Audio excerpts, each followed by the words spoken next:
I lost my 5-year-old son. He's not here today. She was exemplary mother. She was the perfect mother. I loved every part of who he was. She had this child who was so sick, and it was really heartbreaking to see that.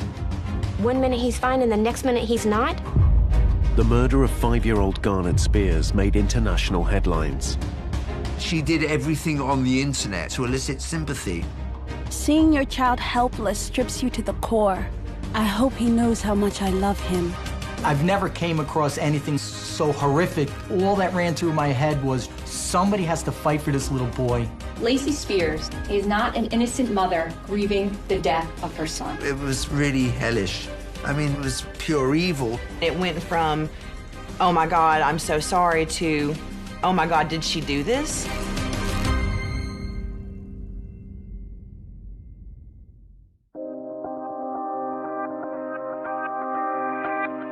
The 3rd of December 2008 was a very special day for 21-year-old Lacey Spears.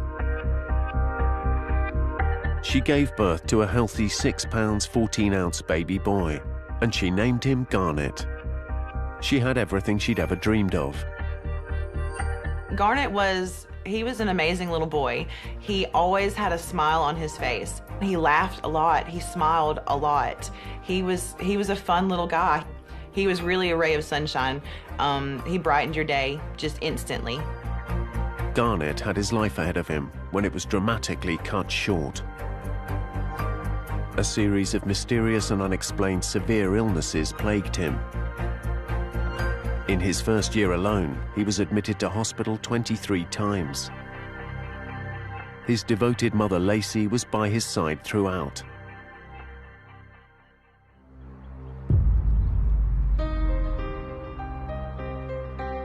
Lacey Spears was born on October 16, 1987. The youngest of 3 children, she grew up in Decatur, Alabama. Decatur was a small town, and everybody knows everybody. There is a Dollar General or a bank or a church on every street corner in Decatur. It's a quaint southern town. It was a cute place to grow up. Lacey's impressions were she was nice. She wasn't into drama. She didn't like to stir things up. She kind of stayed to herself. She wasn't in everybody's business. She just seemed really normal. Crime journalist John Glatt spent 18 months researching the story of Lacey Spears and delving into her background and upbringing. To the outside world, I think Lacey would have looked like she had a pretty normal upbringing. But what we know from different people is that her mother had a very strange relationship with Lacey and could be quite bullying. And people would see her actually physically pinch Lacey if she didn't agree with something Lacey said. As a child, Lacey could be intense, even violent, in her relationships with her friends. Some of her childhood friends I spoke to would talk about Lacey's obsession with dolls. They were real little babies that she would play with, and she would give them lives and everything. But Lacey could get very violent. At one point, she was playing with her friend Mallory, and Mallory did something with Lacey's doll that she didn't like, and Lacey started trying to strangle her. She would lash out. I think for Lacey, it takes on a particular significance because of what is lacking in her own childhood, because of the lack of the mothering and the nurturing there. To go straight to something as extreme as strangulation suggests that all is not well within the family that this child comes from, because this is not a proportionate reaction. It's a behaviour that we don't tend to see in young children unless it's a behaviour that they have actually witnessed themselves. During the early 2000s, Lacey attended Decatur High School. One of her best friends was Rania El Alam. She was a couple of grades below me when I first met her. She was well liked by a lot of different groups of people. I was, I guess, kind of weird in high school, and so she befriended me. She always made me feel very comfortable. People respected her at school. You know, she was very established. She had goals. Lacey was very involved with school life. She was active in all the sports. She joined various teams. We were on the forensics team together. A forensics team is a competitive speech and debate team. Lacey did have a really good ability to debate. She had a way of making people believe the things that she was saying, for sure. and being able to convince you that the sky was green. She did seem to have very OCD, traits, like especially with the memorizing and stuff. She would rehearse things over and over and over again until she got it perfect. Not only did Lacey excel at debate, she was also selected for the prestigious Future Business Leaders of America program. She was very smart. Anything that looked good on her resume, she was doing it. She tutored for smaller children, and there was a lot of things going for her. She could have went to college anywhere. I'm sure she could have done anything with any of those skills that she, had gathered in high school.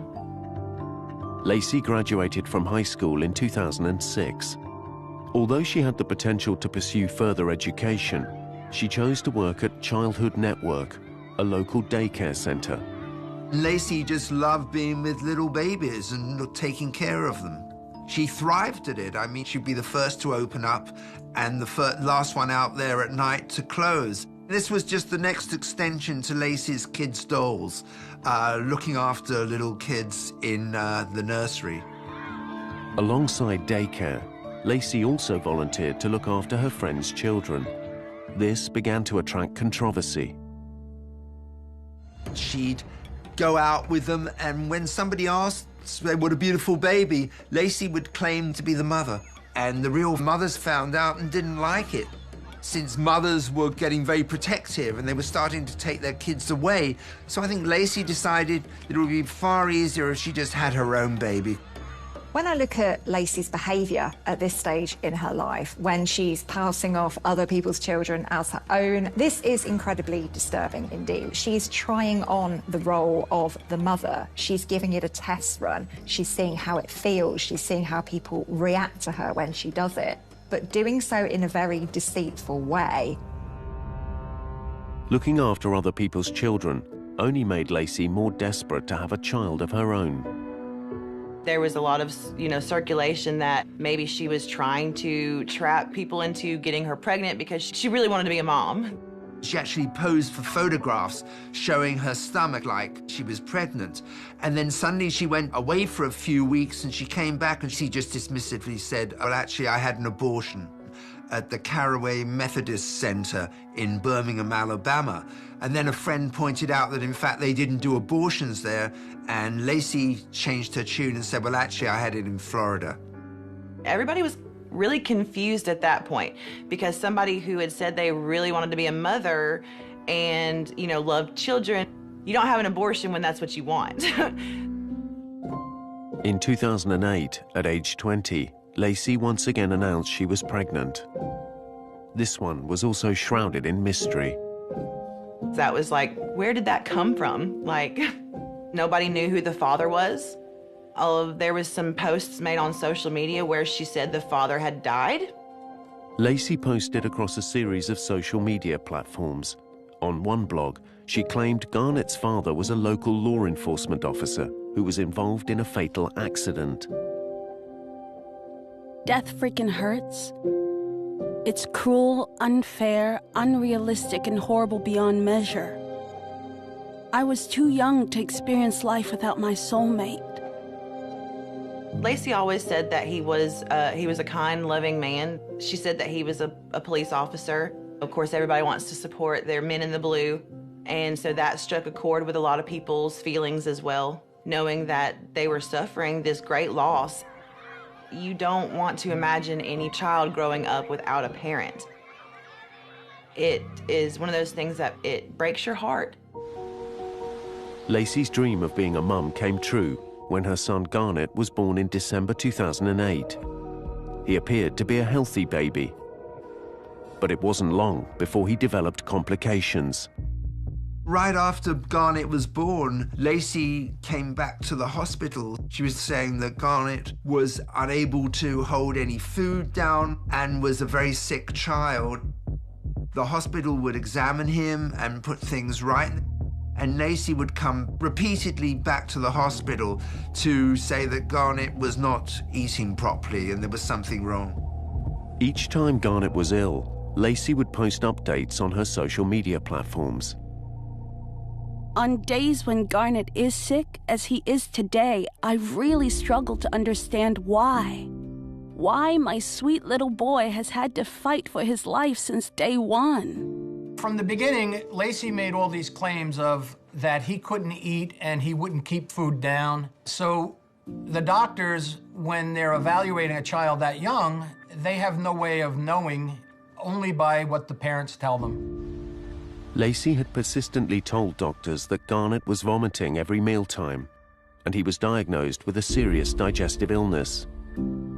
When he was just 9 weeks old, he underwent radical surgery.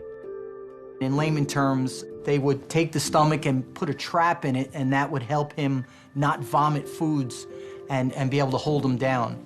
So it was a pretty big surgery for an infant. Lacey definitely seemed like such a good, caring mom. She seemed like she would have done anything to make sure he was okay. Of course, everybody in the community rallied around her, saying, you know, pray for Garnet, let's give them some support. She had a lot of support. I think she quite liked the kind of attention that came with being a mother. And when you look at people like Lacey, when you look at their personalities, you look at some of their values and their beliefs, there is essentially a fundamental sense of lack within them. They look to other people to fill them up. But those relationships are always damaging ones. They are always relationships that are going to end badly and have negative consequences because they are essentially parasitic. 1 week after Garnet's stomach operation, on February the 11th, 2009, his health deteriorated dangerously. He was rushed to hospital where his sodium levels were extremely high, reported by the hospital at 166, and in a child or an infant his age, 140 is the norm. The kid's really sick. He was very close to death.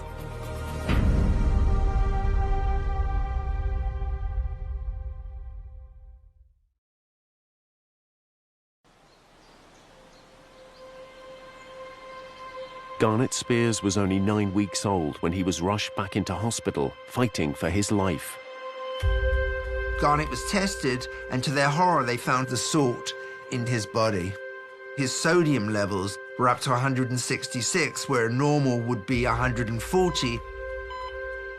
This was life-threatening because the brain could swell, so alarmed doctors actually airlifted him to Birmingham Children's Hospital to treat him, and luckily they managed to bring his sodium levels down.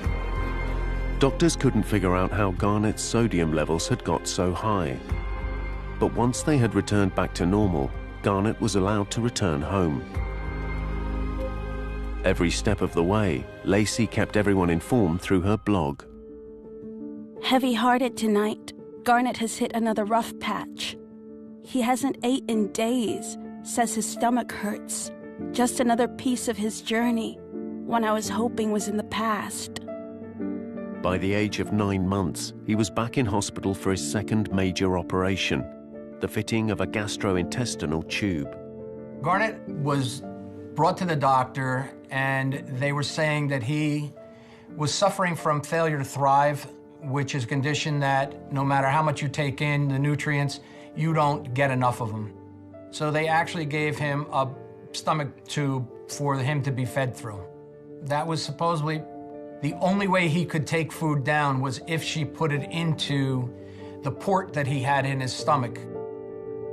The operation that Garnet underwent really did increase his dependency on Lacey. He couldn't be without her. And I think we also need to look at this point at the implications of this for Lacey. So she enjoys the role of the mother of a sick child, and what comes with that? What comes with that is a complete lack of scrutiny, an awful lot of sympathy, quite a lot of attention. By the age of 1, Garnet had been admitted to hospital 23 times. The list of ailments was extensive: high fever, jaundice, eating disorder, vomiting, and persistent chronic infections, all meticulously reported by Lacey on social media. I took Garnet to the doctor for yet another ear infection, to find out he had MRSA in his ears, eyes, nose, and throat. He would spend the next 23 days fighting for his life. In early 2010, old school friend Rania reunited with Lacey and met Garnett for the first time. So after high school, we lost touch. I was pregnant and I moved into Cedar Key Apartments in Decatur. Lacey and Garnett were my diagonal above neighbors. When I first met Garnett, honestly, you couldn't tell anything was wrong with him. He was a very happy, free-spirited child, and it wasn't until one day he had his shirt off that I actually saw his feeding tube. But he was always snacking on stuff, crackers or peanut butter or apple slice. But then, she said he wouldn't really eat and had a feeding tube, so that was the confusing thing for me, how any of that worked. Rania wasn't the only one who found Garnett's illness difficult to understand. Lacey was reported by several friends who saw things untoward, like she would feed Garnett strange things in Mexican restaurants, hot sauces and things, after telling them that Garnett, couldn't take proper food. And there were several reports to Child Protective Services. They're all anonymous, of course. And she said she was totally innocent, that she had nothing wrong, and they could never get anything really, to take any further action. We talked to people that his one friend and Lacey's friend, they would go out to dinner, and they were actually in McDonald's one time where he ate the woman's whole meal, where she had to buy her own second meal because he ate it. But Lacey claimed that he could not keep food down and he couldn't swallow. There was suspicion by various doctors and even some of her friends that Garnett wasn't as sick as she would portray, but the minute Child Protection Services got involved, Lacey would move away somewhere else to get away from them. So it was really like a cat and mouse situation. Facing growing scrutiny in Decatur, in July 2010, Lacey took 19-month-old Garnett to live with her grandmother in Florida. On social media, there was a group that she had started about the places they were going. She just kept everybody updated with how everything was going. And that's when it kind of got more deep medically. Just went from, him not being able to eat to all of a sudden he had all of these complications. There were always doctor's appointments. They were going to this hospital. They wanted to do these types of tests. For me personally, I don't like to air all of my business out to everybody. So I call it oversharing. After 2 years in Florida, Lacey and 4-year-old Garnett joined a group called The Fellowship in Chestnut Ridge, New York State. The Fellowship is a small community within Chestnut Ridge. They keep to themselves. It's a self-sustained community. They do their own farming. They do their own education. And they're pretty much quiet. At the Fellowship, everybody loved Garnett. They considered him the mayor of the Fellowship. He's a very, very talkative little boy. Despite their wholesome environment, Garnett's health continued to suffer, and over the next 2 years, Lacey posted regular updates. After finding out G has a blood disorder, only 75% of his liver functioning and may require having his spleen removed. I think I need to go for a run. A long run. Then, on Friday, January 17th, 2014, the 5-year-old became racked by seizures and was rushed to Nyack Hospital. When Garnett was admitted, doctors were worried about his brain activity, so they had him attached to an EEG machine to help them find out more. That night, he has a bout of explosive diarrhea. Once that happened, he started to feel better and come around. He had no seizure activity from Friday night until Sunday. So Sunday came along and the great news came in that Garnett's gonna go home. Lacey went to the doctors and said, no, you need to keep him here, something's wrong. Within an hour, he started to convulse. His legs were shaking, he was bouncing. His hands were going up on his head like he was in pain. Inexplicably, Garnett's sodium levels had shot up from a normal 138 to a lethal 182. it put him in a critical condition. Pictures that Laci was putting on Facebook were very hard to look at. As the pictures progressed, you go to seeing this lifeless child. He's not moving anymore. It was really heartbreaking to see those photos. It was really hard to see that because it happened so fast. Garnett was airlifted to Westchester Maria Ferreri Children's Hospital for emergency treatment. One of the doctors at Nyack called a doctor at Westchester to alert them that Garnett was coming and mentioned that he had a sodium level of 182, and the doctor said, "You must have got it wrong. That's totally impossible and incompatible with life." And they couldn't work out how he could have got this salt. And then one of the doctors noticed the porthole to his feeding tube and immediately put two and two together that this may be how the salt was being administered. And that's when they got really suspicious.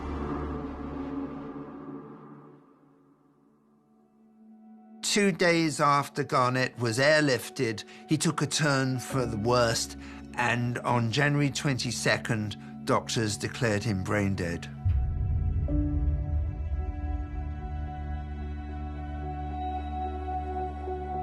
Doctors called Child Protective Services to report they were suspicious. They called Westchester Police, who then came to the hospital to talk to Laci.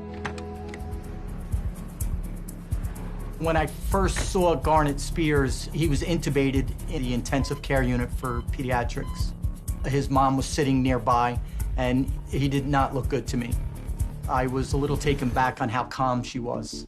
I asked if I could speak to her to get some basic information, such as name and address, etc. She did not seem in a hurry to go back to her child, who was obviously very ill. I think I already had in the back of my head, hey, maybe Laci really is hurting this child.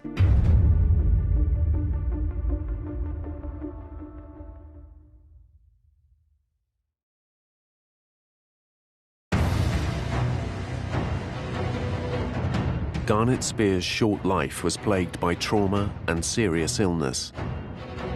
He was just 5 years old when he was airlifted to hospital and placed on a life support machine. Detectives had started to consider a case of poisoning. Suspicion turned to his mother. The one person who was meant to be caring for him was under investigation. My sweet baby Garnett has been declared brain dead. This can't even be possible. That's my baby boy. I'm not ready to let him go. Police were increasingly suspicious of Laci. A joint investigation by the Ramapo and Westchester County Police Forces had been launched. We were notified because the staff at the hospital and the doctor became very suspicious of Garnett's sodium level. I wanted the evidence either prove that she did something to her child or that this was a medical mistake somewhere along the line. Detective Budnick started by getting a search warrant for Laci's apartment at the Fellowship Community in Chestnut Ridge. When I walked in, the house was spotless. Everything was in its place. It just seemed very weird that from when she was telling us she rushed out of her house to bring her child to the hospital. Center of the room was a bag of what looked to me like formula milk.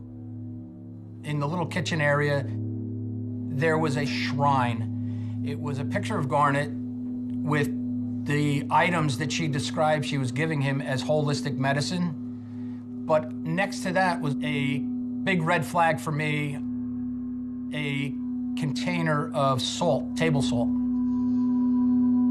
When we look at this shrine that Laci has created, it tells me that she wants to symbolize what's happened. You know that because the way that she's displayed the salt in front of it. So the home is a space in which she can display this kind of stuff for herself, for her to look at. It doesn't mean much in abstract terms, but when you know the facts of this case, it becomes very chilling. The day after police searched Laci's apartment, the case took an unexpected turn. Laci called a friend at the fellowship and asked him to do her a big favor. She wanted her to go in and remove a feeding bag from her room and throw it away, but don't tell anyone.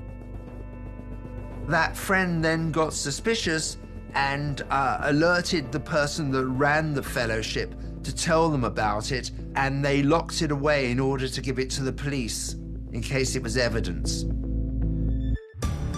Once the police were aware of the feeding bag, they immediately sent it to the laboratory for testing. Later that day, or perhaps the very next day, I did call the lab, and they explained to me in layman's terms that the bag contained a great deal of sodium, a great deal of salt.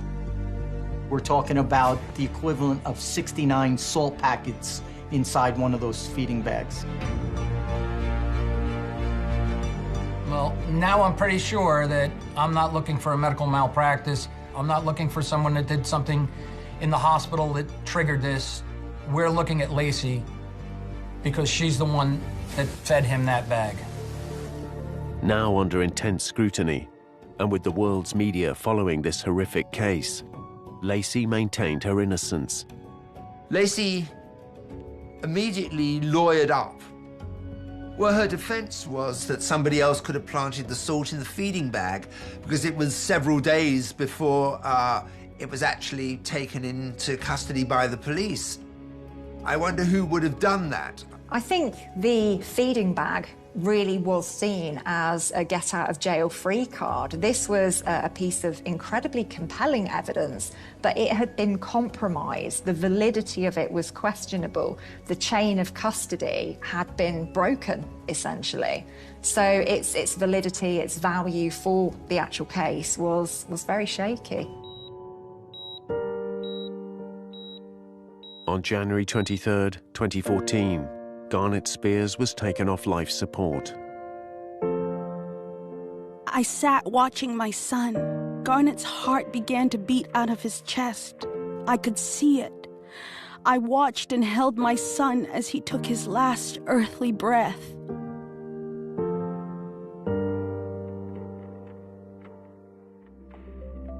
When she posted that he had died, it was one of those moments of just absolute sadness. My heart broke for her.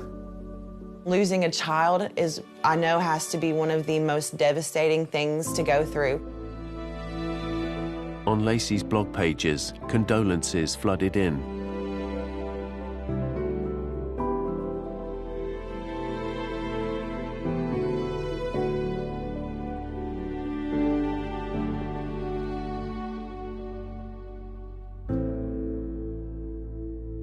We kind of knew from the beginning that he wasn't going to survive this, so it wasn't a shock to us that Garnet passed, but we knew that from this point forward, we had to do our best to find out why this child is in the condition he's in. We discussed how to move forward with the case, what is going to be needed.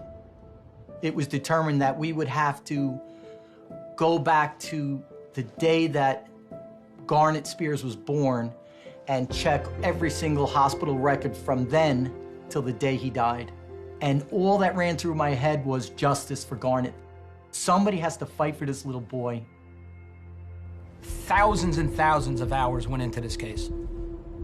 The hardest part about this was getting all of the information off of her phones and following all of the information on her blogs that she put out there. The workload was divided amongst different investigators who would interview, write down everything they learned, and gather a ton of information. The prosecutor that we had was very much keep going, get a little more, get a little more. So she really wanted us to have everything that we needed to do this.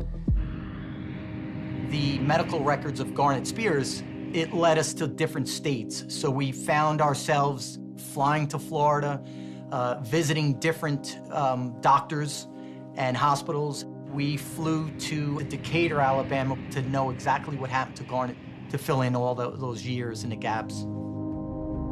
Patient confidentiality rules meant Garnet's medical records weren't shared across states. The police investigation was the first time everything was laid bare.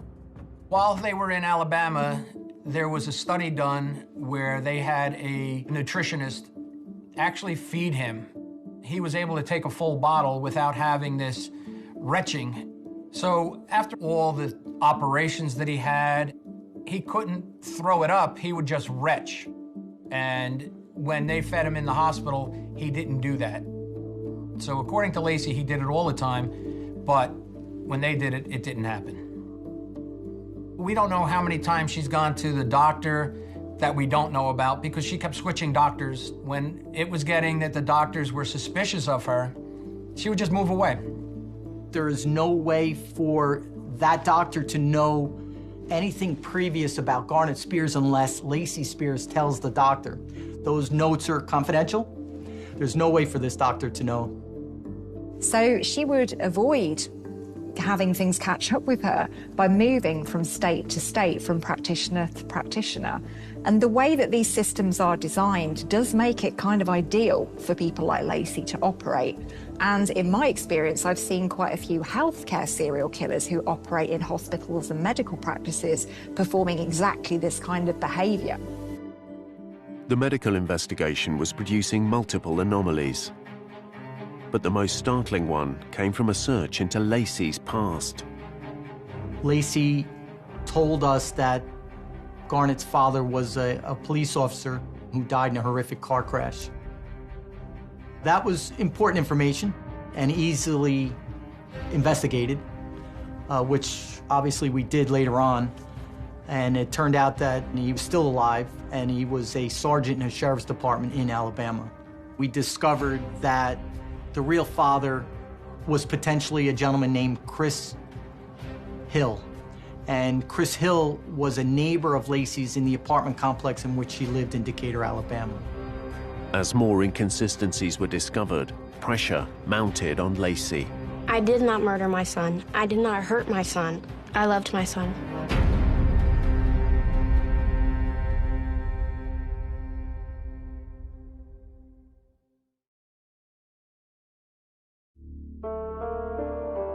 The police investigation into Laci Spears had revealed serious anomalies into her medical claims about her young son, and a scandalous lie about his father. The more the team uncovered, the more the poisoning of Garnet looked like a premeditated act. During the course of the investigation, Laci Spears had made many Google searches, and some of those searches were sodium levels in a child. All this became very, very important. By now, the police had accumulated plenty of evidence of a disturbed individual. But the smoking gun to convict Laci of homicide still eluded them. Later on in the investigation, while obtaining documents from different hospitals, including Nyack, we learned that there was an EEG machine connected to Garnet's head, and that machine was placed in front of his bed. And within that machine, which is relatively new, there's a camera to record any seizures or convulsions that Garnet might have. We subpoenaed that film and looked at it. You could see Garnet lying on the bed, pretty jovial and happy, eating cookies from a dish. And then the doctors come in, talk to her, they leave, and we learned that the doctors were going to discharge Garnet because he looked much better. And at that time, Laci took Garnet, went into the bathroom, and as she walked by the camera, we could see in her hand that she was carrying what appeared to be a feeding tube. She actually was carrying a connector tube for his feeding tube. My speculation, she was able to push in salt in some type of solution into his body. So the weapon of her choice was that child's feeding tube. He comes out, she puts him back on the bed, and within 20 minutes, he goes into this retching, he goes into this seizure-like activity, and that's the last time Garnet was seen alive. After a 3-month investigation, on April 4th, 2014, the Westchester Medical Examiner ruled Garnet's death a homicide. So when Laci was charged with the murder of her son, she was brought in. It was done through a sealed indictment, So the attorneys were notified, and she was brought over to the Westchester County Police Department to be processed. It's just a formal processing of taking her fingerprints and her picture. She really had no reaction at all. She's very stone-faced, very cold. On February 3rd, 2015, a year after Garnett died, Laci's murder trial began. It was absolutely unfathomable. I did not want to believe that that was her. I didn't want to believe that somebody that I knew and that I was close with and cared about as a friend, that they could actually hurt their child. Well, Laci denied everything. You know, she was the innocent mother who just lost her little son. And the defense case was, in fact, it was medical malpractice, and the hospital was responsible, and that's why Garnett had died. The amount of evidence that we put forward on it, the videos that we collected, the witnesses that we talked to, it just seemed like everything was going to go with a guilty verdict. We were able to prove beyond reasonable doubt that Laci had done this to her child and caused the death of Garnett Spears. On March the 2nd, 2015, jurors reached a verdict of second-degree murder, and Laci was given a sentence of 20 years to life in prison. It was a bit of a relief knowing that all the hard work we did finally paid off, and that Laci was definitely going to pay for what she did. Her father was in the room, and he just looked crushed. And not only did he lose his grandson, now he's going to lose his daughter. All that ran through my head was justice for Garnett. That's all that ever ran through my head was somebody has to fight for this little boy, and he finally got some justice. I won't forget her face at the trial when she was being convicted of killing her child. I won't ever forget the look she had. There was no emotion, there was no sad, there was nothing there. It was a blank stare, and she did not care.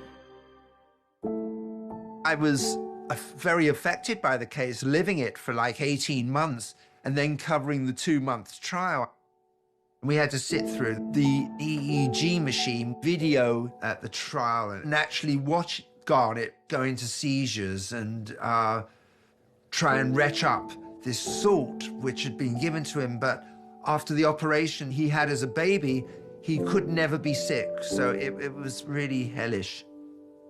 I mean, that is pure evil. I do believe that there are some psychopathic traits and behaviours that Laci displays, and one of them is something we call shallow affect, and that is a lack of depth in terms of emotional feelings. So the average person has quite a large range of emotions, a real roller coaster that they can go through. But people who are on the psychopathic spectrum don't tend to have that. So there is an emotional emptiness, I think, to Laci. Their priority is to protect themselves, to defend themselves, to look after themselves. In December 2016, Laci appealed her murder conviction, but a year later it was upheld by the state appellate court. When I look back at this case and I think about Laci, even presented with a video of her bringing something into the bathroom, she still claims she did nothing wrong. She's never going to admit what she did. I thought Laci was a very good liar. I went into Bedford Hill jail with one of the lawyers about 6 months after she was sentenced and spent 2 hours with Laci. And she would have convinced me. She was very, very good. While looking into this and looking into Laci's mental state, it appeared that she would make up these stories of grandeur so she could get more sympathy. She would write posts that would tug at people's heartstrings, and that's what she craved. She just craved people to look at her and make her the center of attention. Following her conviction, experts were convinced Laci displayed the symptoms of the psychological disorder Munchausen by proxy.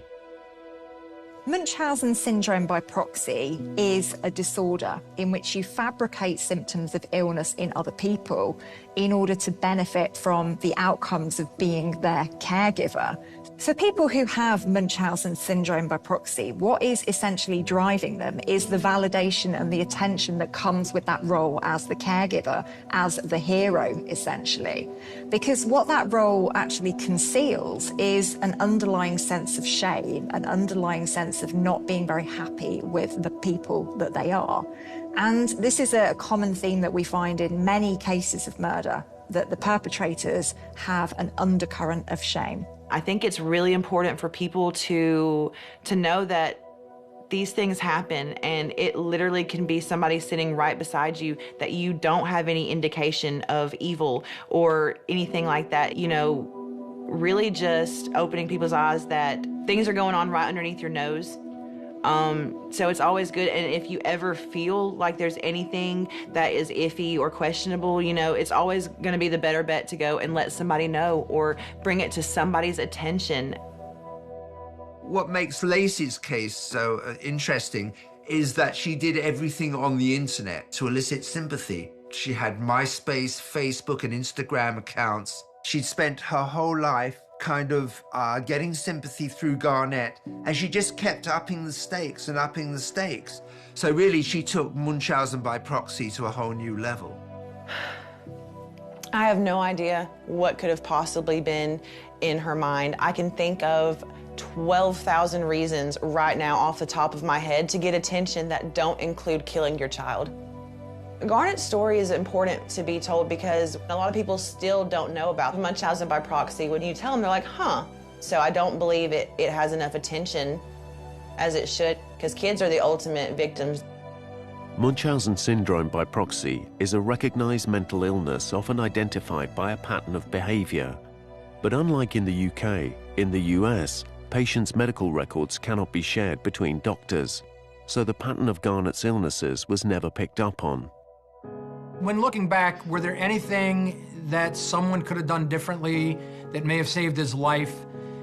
I don't think that social services or the doctors would have been able to do anything different because she would move. I would like a national registry that your medical records would follow you, whether you're a child or not. I think if doctors were able to share information on some general database, perhaps they'll pick up a pattern and they'll be able to stop this before it got to this point.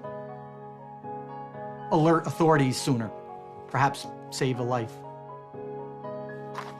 I've written 25 true crime books over the years, and I don't think anyone has ever struck me like Lacey Spears, because it really is just such a sad, horrible case that this beautiful little boy had to die because his mother craved sympathy. And I hope the case, if it does anything, would shine the light on Munchausen by proxy so this doesn't happen to other children. I will always remember Garnett, seeing him and hearing his laugh and his little blonde, his little blonde hair in the sunlight, and I won't ever forget that happy little boy that was, you know, sitting in my living room floor pushing a plastic boat across the floor and just loving life.